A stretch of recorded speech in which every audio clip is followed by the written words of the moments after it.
welcome back to my channel. Hope you're all doing well out there. And today we're going back to the 80s for the third and final Missing in Action film. But before we get into it, do me a favor, like, comment, and subscribe. Subscribe. I appreciate that. Also, as always, a shameless plug for my TeePublic store. I'll leave a link for that in the description box below. And today we're going back to 1988 for Missing in Action. Well, Braddock, Missing in Action 3. This came out January 22nd of 1988. It's rated R. It's an hour and 43 minutes long. Had the biggest budget of all three movies at $9 million, and upon release, it made $6 to $7 million. So it wasn't the huge hit Cannon was hoping for. A matter of fact, Chuck Norris wasn't even planning on making a third Missing in Action film. Cannon Films around this time was very much in a financial crisis. They took a big shot at the wheel trying to make Superman 4. They put some money into that. Over the Top with Sylvester Stallone, and while I love that film bombed upon release compared to the money they put into it. So they were hurting at the time, and they thought this was a quick way to make a buck because the first Missing in Action was so successful. The second one made money, but the first one made a lot more money. So they talked Chuck Norris into coming back and doing a third Missing in Action film, and here he is. Now, Joseph Zito was originally going to direct this film, but him and Chuck Norris had a falling out on Miss Invasion USA. So Joseph Zito stepped away from the project. He didn't do it. And Chuck Norris's brother, Aaron Norris, came in to direct this film.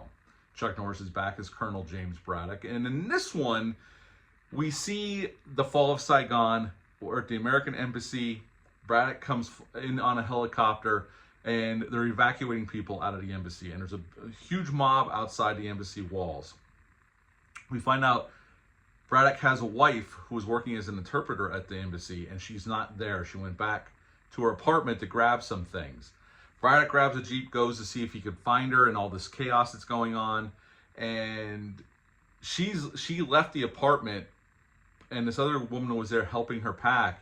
And this missile hits the apartment building and blows up, and Braddock shows up and thinks that his wife's dead. Here, he goes back to the embassy, and he ends up getting shot through some chaos, and they evacuate because the walls have been breached, and his wife is left behind. And all these years later, Braddock finds out that his wife is very much alive in Vietnam, being held in this like little shantytown area, and that he has a son by this priest that comes to the U.S. that works with orphan children in Vietnam. So Braddock makes a beeline back. He gets some help from an old friend from military days, and he goes back into Vietnam to find his wife, which he does.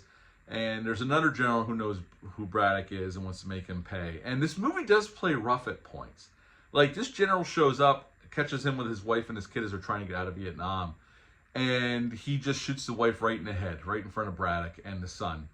And even later on when they're torturing Braddock, they have this torture where the kid sitting in a chair and he has a shotgun pointed right at the kid's head on a string, and Braddock's up like this on his tippy toes, and if he goes to flat-footed, the gun's going to go off and shoot the kid right in the face. This movie does go dark in some scenes. I got to give it that. And then obviously Braddock escapes with all these children and his priest, and they have to make it to the border of Thailand, which they do. They kill all the bad guys, and they are able to cross the border, and that's the end of Braddock Missing in Action 3. So what to like about this film? Well, I think Chuck Norris is good here, again, as James Braddock. He's not asked to do too much other than, you know, he has to go kick ass, and he gets to do more martial arts in this film than he did in the original film. I know in the second film he got to do some, especially with the fights with the general and that towards the end of the film.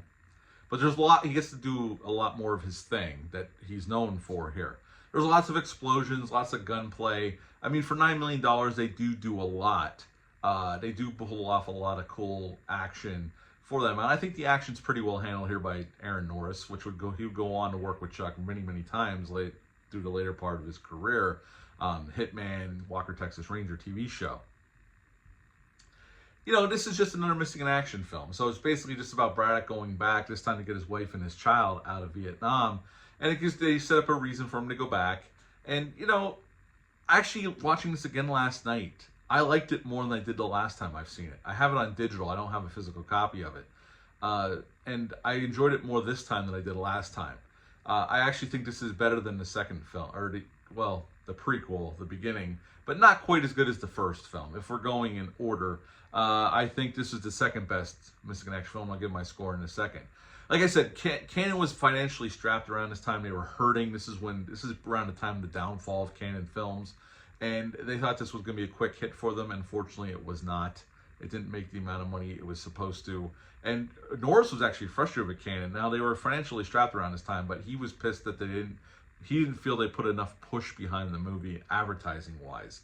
So he even was going to sue them. He ended up not suing them, but he was not very happy with Cannon Films around this time. And in many markets around the world, this went straight to the video market, rental market. So it didn't even get a theatrical release in certain territories. At the end of the day, this is a pretty solid Missing in Action film. I don't think it's quite as good as the first film, but I think this is the second best movie out of the three. I would give this one a 7 out of 10. 7 out of 10 for Braddock, Missing in Action 3. Have you ever seen this one? Leave a comment down below. Let me know. Let me know what is your favorite Missing in Action movie out of the three films. That's it for this one, but until next time, bye.